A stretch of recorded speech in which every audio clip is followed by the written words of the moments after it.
দক্ষিণের কন্যাকুমারী থেকে শুরু হলো পায়ে হেঁটে ভারত দর্শন।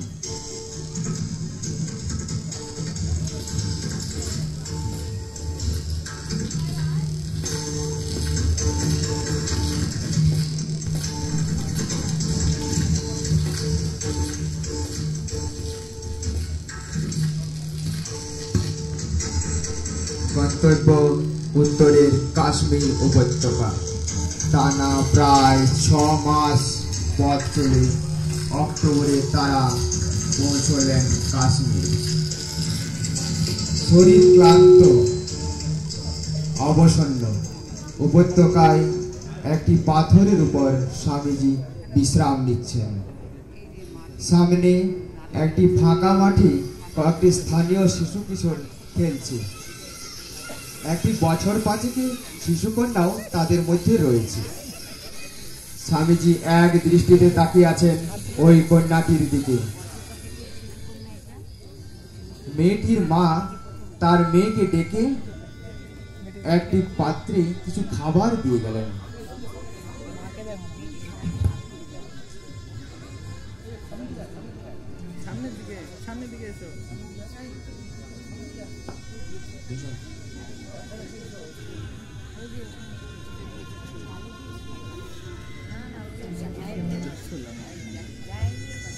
মেয়েটি সবে খাবার মুখে তুলতে যাবে এমন সময় একটি ছোট্ট ছেলে চিৎকার করে নিজের ভাষায় কিছু একটা বলতে বলতে মেয়েটির কাছে ছুটে এলো। মেয়েটি খাবার সমেত পাত্রটি এগিয়ে দিল ছেলেটির হাতে। হঠাৎ স্বামীজি চিৎকার করে উঠলেন, পেয়ে গেছি সিস্টার, পেয়ে গেছি। কি পেলেন স্বামীজি? ভারত মাতাকে খুঁজে পেয়েছি, মা দুর্গাকে খুঁজে পেয়েছি।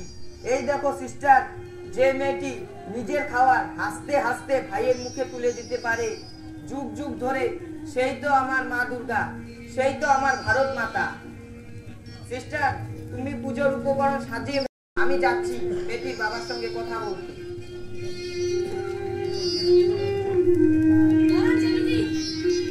আপনি না জেনে বুঝে ভুল করতে যাচ্ছেন। এই মেয়েটিকে আপনি কখনো দুর্গা রূপে পুজো করতে পারেন না।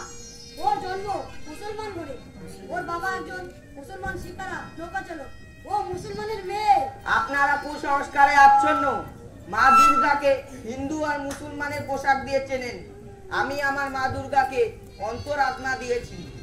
এই মেয়েটির শরীরে হিন্দুর পোশাক থাক বা মুসলমানের পোশাক থাক, এই আমার মা দুর্গা।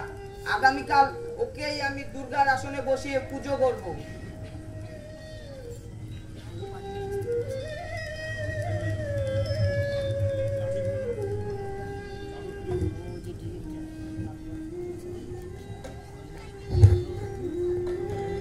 পরদিন সকাল, অষ্টমী তিথি।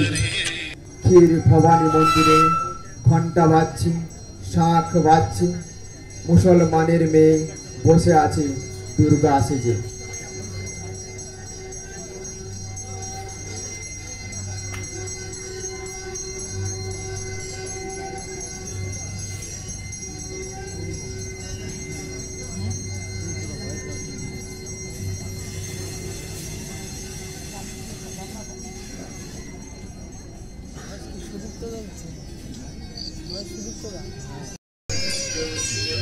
সিস্টার নিবেদিতা পূজার উপকরণ সাজিয়ে দিচ্ছেন।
মুসলমানের মেয়ে বসে আছে দুর্গা সেজে।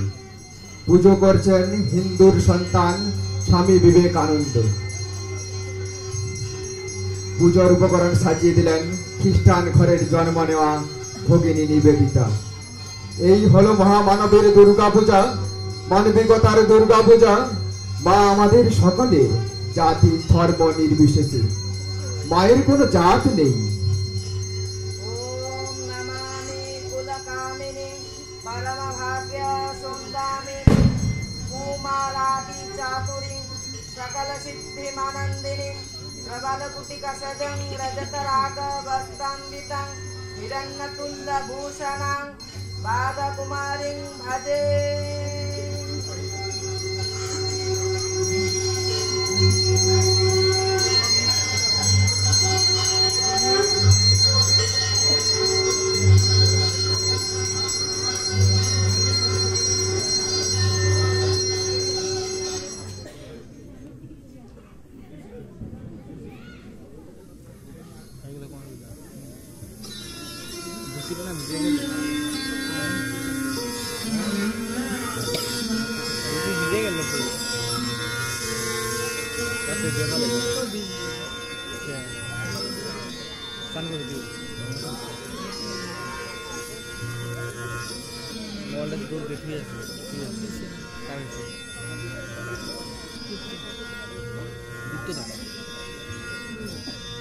বেলুর মঠ, সময় সকাল 10টা। 1901 সাল আশ্বিন মাস। গঙ্গার তীরে দুধ সাদা কাশফুলের সমারোহ। সম্মুখে নিত্য প্রবাহিনী গঙ্গা কুলু কুলু বেগে বয়ে চলেছে। স্বামীজির ঘরের সামনে বসে আছেন স্বয়ং স্বামীজি, স্বামী ব্রহ্মানন্দ, শিষ্য শরৎ চক্রবর্তী ও কয়েকজন সন্ন্যাসী ও ব্রহ্মচারী বৃন্দ।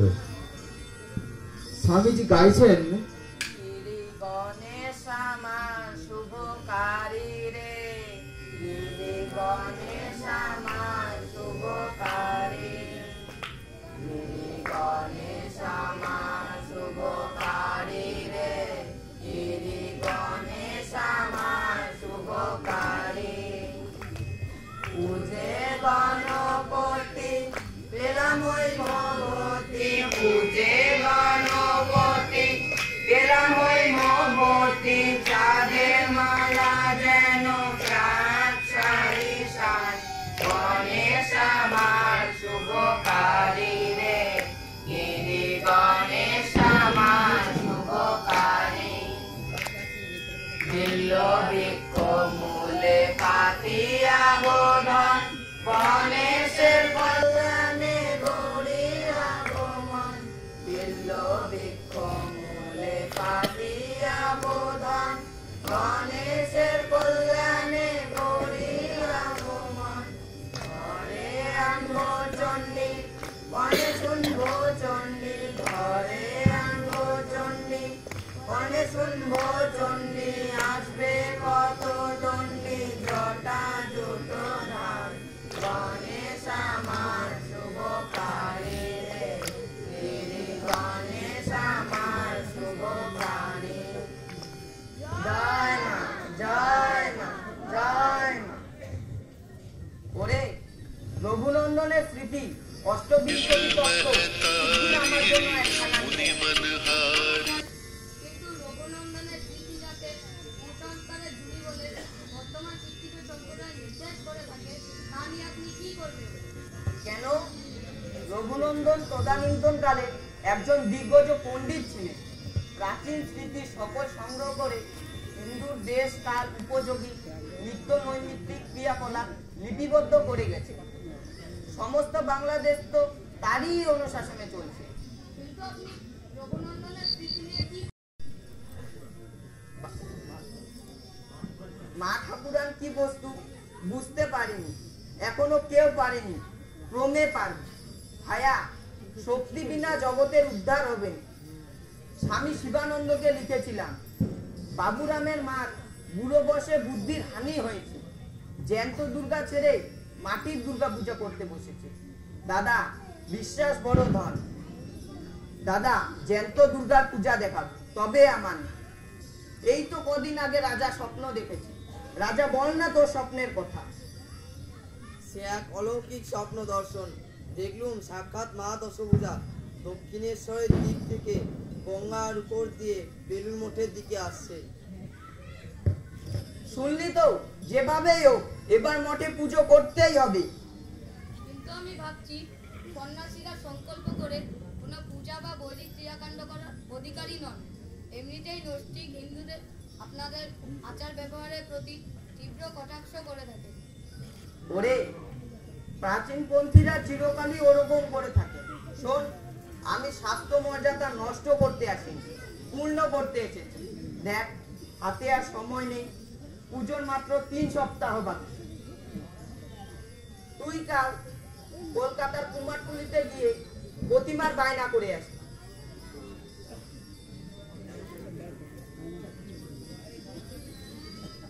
আর তুই বাগবাজারে গিয়ে শ্রীমা সারদা দেবীর কাছে মঠে পুজো করার অনুমতি নিয়ে আসবি। মাকে নেমন্তন্নও করে আসবি। আর রাজা, পুজোর সব রকম উপকরণ সংগ্রহের দায়িত্ব তোর। মায়ের নামে পুজোর সংকল্প হবে।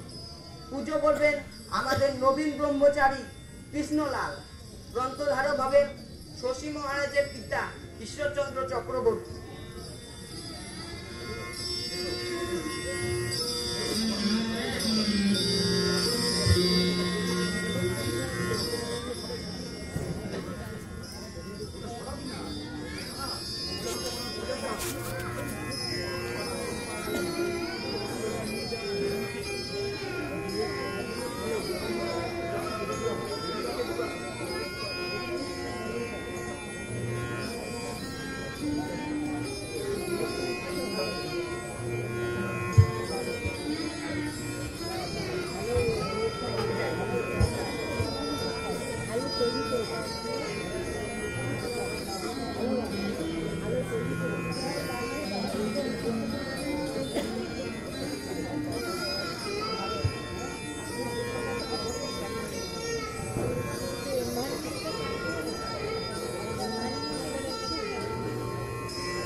গণেশকে গণেশই বানিয়ে দিচ্ছে।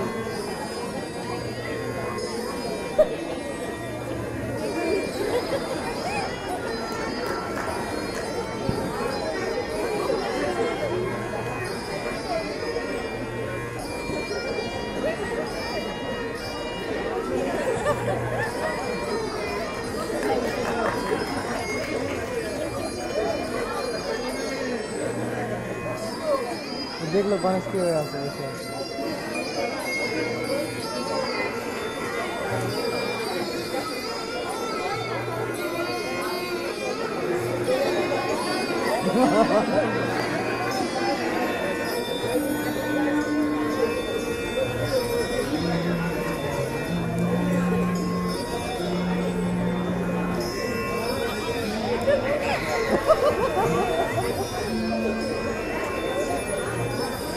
প্রচুর কই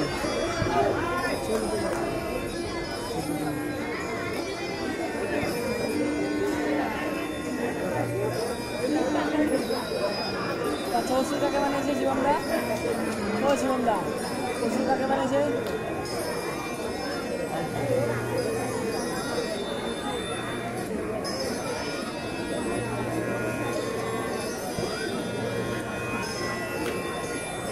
বড় মাছ কিছু বলতে থাকে তো।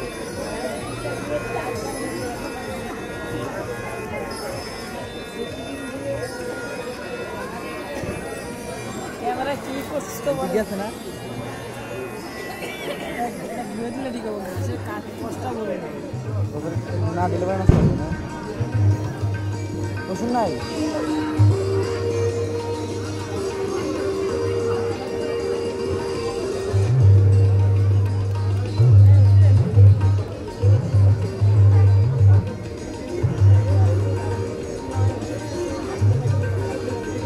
অন্যদিকে তাকিয়েছি, এই যে অন্যদিকে তাকিয়ে কিসের মতো হয়েছে কুমারী যে ছিল এদিক ওদিক টাকা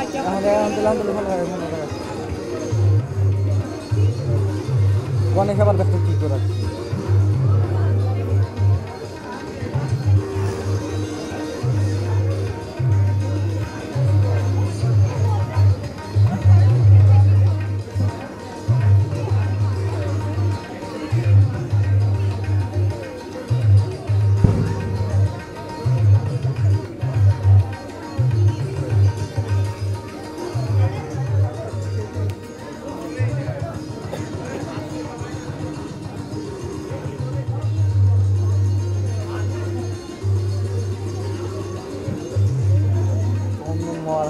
পুরা বেরিয়ে করে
পাদুপত্রে সচন্দন জবা বিল্ল দলে পুষ্পাঞ্জলি দিলেন।